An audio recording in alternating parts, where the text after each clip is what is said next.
the whole issue of non-doms has very, very easily, shall we say, come back into play once again. It's something that the people who have non-dom status want to keep, well, very, very quiet about, because it allows them to avoid paying millions, if not billions of pounds of tax owed to the UK.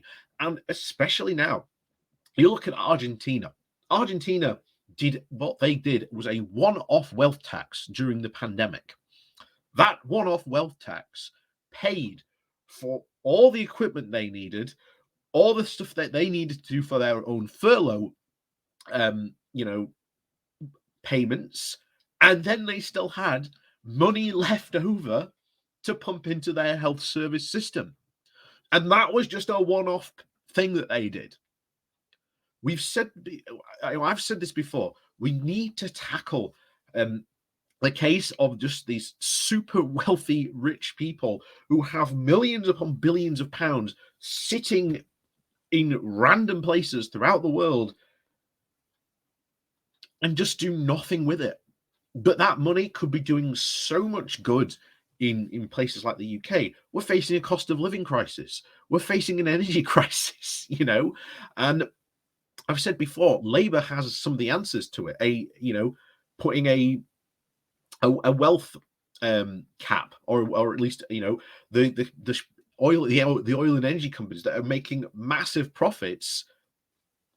Saying, hey, okay, you're making massive profits. And to quote one Shell CEO, they've got so much money, they don't even know what to do with it.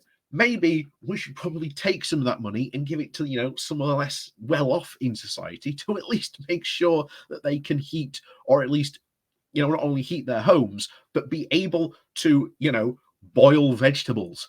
Because that's one of the very worrying things we have seen very recently reported from food banks, that they have seen people not buy certain foods because they are so terrified of having to turn on the gas to even boil water.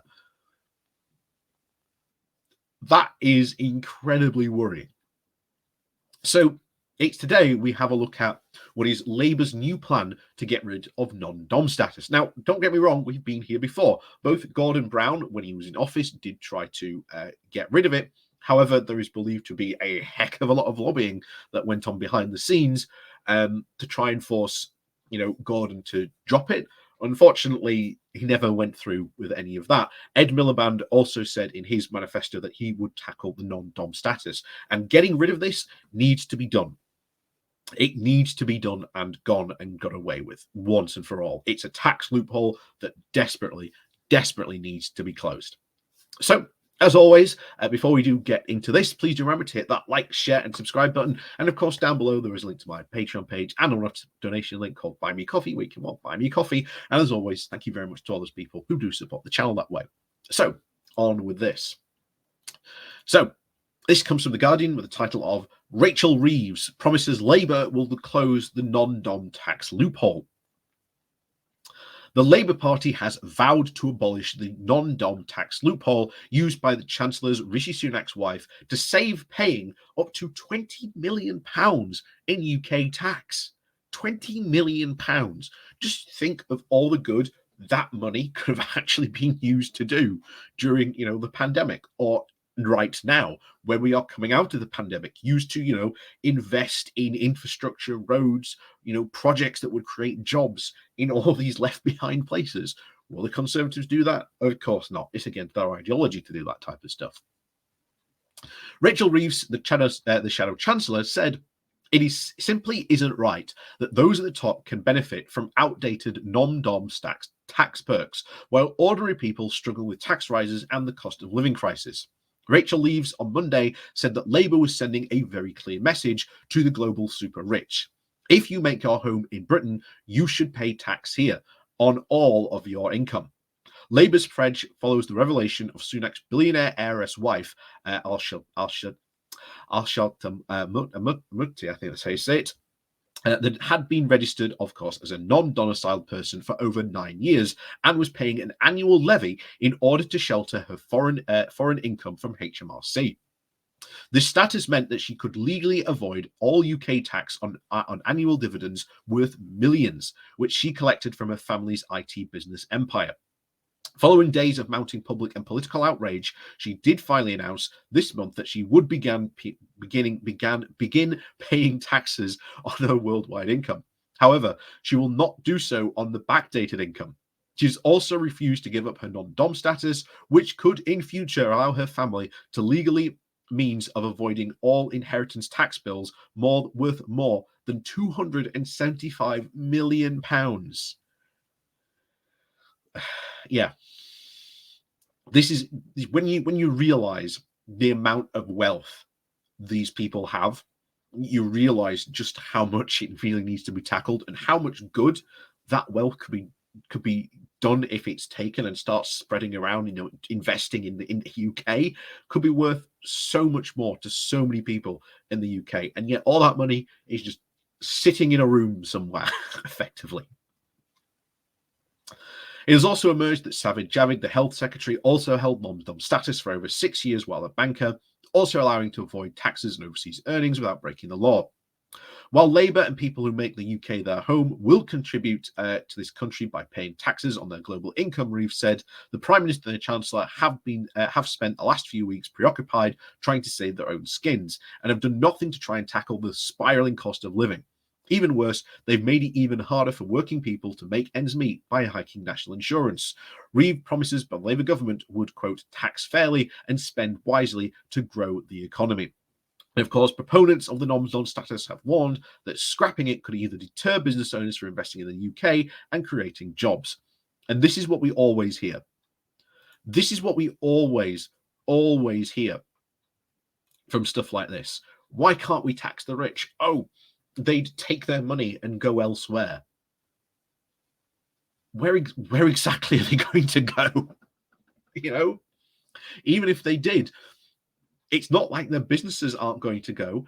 And even if they don't invest, there are other people, there are other ways to grow the business. For example, the government could invest in the UK and grow businesses and create new businesses. There's nothing stopping the government from doing that. And guess what? Every pound the government invests in the UK, it gets back in taxes. Shock horror. That's what investment does. And this is what has been missing for so long. But again, we have this whole ridiculous idea that if you don't tax the people at the top, then somehow they're going to benevolently start dishing out cash to people down the line, and it will all just trickle down to the bottom. But that's not how it has worked. And there have been numerous studies that have shown if you invest from the bottom up, economies work far, far better and are far, far more stronger. Because the further the money goes at the top, the more it ends just sitting there and does nothing. And we're waiting basically on the sheer benevolence of these people to just start handing out cash. Again, it's not exactly fair. And again, it's not like some of these people actually got that wealth by working hard for it. Some of them were just born into it. That's why, again, we should tax these people more because, well, quite frankly, they can afford it. And remember, back in, quote, the day that many of the Brexiteers and Conservatives would love to, quote, go back to, we had high tax rates on people like these, and we were able to invest in so much stuff. But of course, can't do that against the Conservative ideology because they are massively for trickle-down economics. Like I say, this must be tackled. It has to be tackled. Or else, you're just going to end up with a very, very super wealthy elite that literally basking in piles of money and basically being unable to spend it because they've got that much of it. Trust me, the government may be taxing them, a couple of thousands. They're still going to be billion and millionaires, even if we do raise taxes. That's not going to change. They'll just basically pay a bit more money. And guess what? that means we can put more money into public services, police, fixing our very, very broken court system at the moment that needs desperate amount of cash injected into it. Again, so much stuff we can do with that money, but we need to have the will and the political backing to be able to go after it. And that's, to be honest, what we've been missing before.